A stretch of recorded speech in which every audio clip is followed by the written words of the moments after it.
Jenny always feared the homeless men on the street. She rolled up her car window when they asked for fun to eat. She never looked them in the eye or heard their tale of blues. She knew that any fun she gave would go for drugs or booze. Jenny wasn't heartless, she just couldn't stand a loser. She had a little sympathy for drug addicts and boozers. Jenny had a giving heart for those who stood on their feet. She could not comprehend how someone could give in to defeat. But one day she saw an old homeless man in a hospital bed.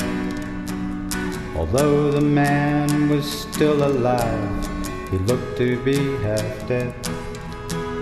His eyes looked so familiar, so she looked at the name on his chart. The man's name was her father's. She read with a sinking heart.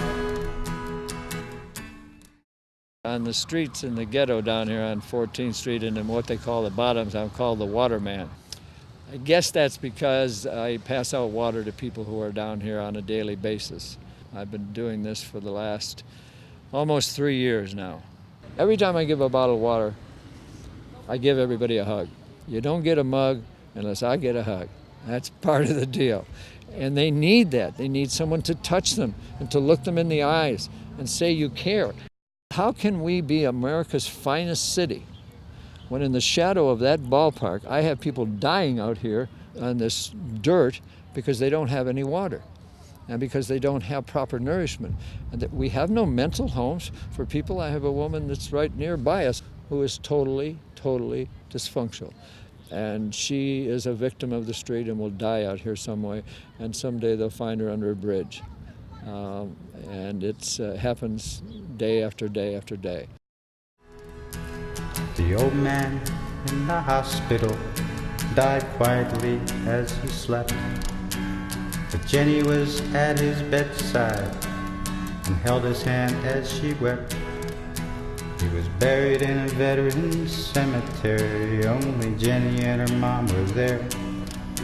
There was no one else who seemed to know, or perhaps didn't care. Bob Filner, the United States Congressman, is coming down here today. We're on the corner of Island and 16th Street here. Congressman Filner is the only official that I have ever had contact me that would actually take himself out of his office and come down here and look at this problem. We do stand down 3 days a year. Yeah. We know how to do it. Yeah. We could do it 365 days a year. Yeah, thank you. No, you said that before, and I believe that. We're spending $1 billion every couple of days in Iraq. You would think that we have a day of the war for these folks. You see, that's my point exactly.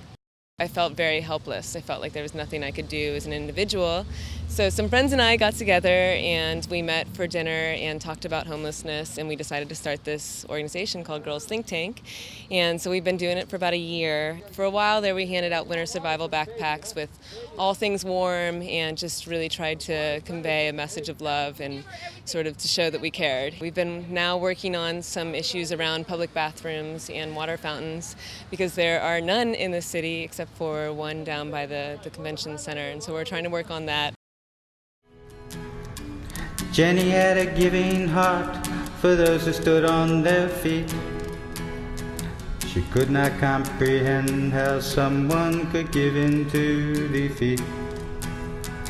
She still doesn't give money to the homeless men on the street, but she does give them a coupon to get a bite to eat. At the shelter she has started for those whose lives are bad, and she named the homeless shelter after the hero who was her dad.